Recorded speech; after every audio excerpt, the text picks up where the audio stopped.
देखिए, बीजेपी जो है वो एक अपहरण गैंग है और ये खुलेआम विधायकों सांसदों का अपहरण करती है।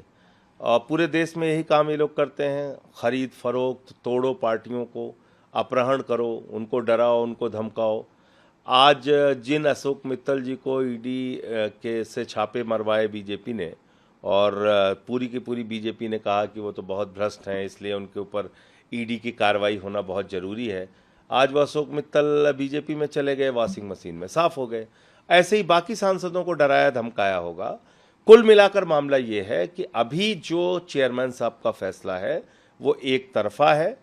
सातों सांसदों ने जो विलय का पत्र दिया उसका संज्ञान चेयरमैन साहब ने लिया है, लेकिन जब मेरे पत्र का संज्ञान लेंगे जिसमें मैंने उनको बताया है कि संविधान की 10वीं अनुसूची के मुताबिक इन लोगों की सदस्यता रद्द होनी चाहिए, उस पर सुनवाई शुरू होगी।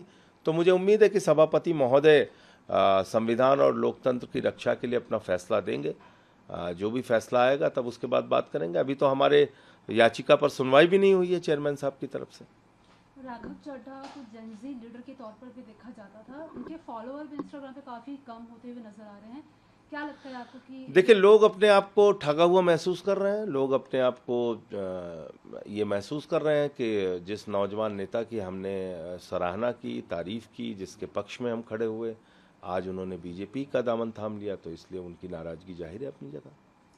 Arvind Kejriwal also tweeted about Swarna Kanta. वो कह रहे हैं कि आरएसएस के लिंकअप भी है, तो जस्टिस में कहीं ना कहीं कमी दिखाई देगी। देखिए, जस्टिस स्वर्णकांता के मामले में 3-4 महत्वपूर्ण बातें हैं जो आपके दर्शकों को जानना जरूरी है। जस्टिस स्वर्णकांता के जो बच्चे हैं वो सरकारी लाभ ले रहे हैं, इस पर हमने आपत्ति दर्ज कराई। जस्टिस स्वर्णकांता जी वो हैं जिन्होंने एक्साइज पॉलिसी के मामले में 6 बार हमारे खिलाफ फैसला दिया और सुप्रीम कोर्ट ने उस फैसले को बदला। जस्टिस स्वर्णकांता जी वो हैं जिनके पास ईडी पहुंची और ये कहा कि सतेन जैन के मामले में निचली अदालत की जो सुनवाई हो रही है, जज साहिबा पे हमें भरोसा नहीं है। किसने कहा? ईडी ने कहा। और स्वर्णकांता जी ने मान लिया, बोले हाँ बिल्कुल अच्छी बात है, हम जज बदल देते हैं।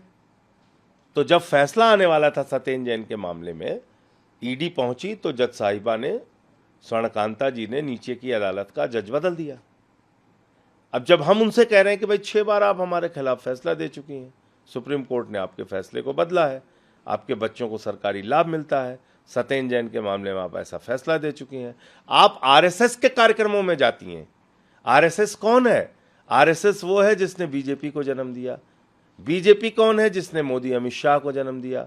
मोदी अमित शाह कौन है? जिन्होंने अरविंद केजरीवाल पर और आम आदमी पार्टी के नेताओं पर फर्जी मुकदमे बनाए। आप जाके वहां पे कहती हैं, स्वर्णकांता जी का एक बयान है कि जब जब मैं यहां आती हूं यहां मेरा प्रमोशन हो जाता है। तो ऐसे जज से आप न्याय की क्या उम्मीद करेंगे? इसलिए अरविंद केजरीवाल जी का फैसला 100% सही है। गांधीवादी तरीके से उन्होंने ये फैसला लिया कि हम इन जज महोदया के सामने जाएंगे नहीं, कोई दलील नहीं रखेंगे, जो इनको फैसला लेना हो ले।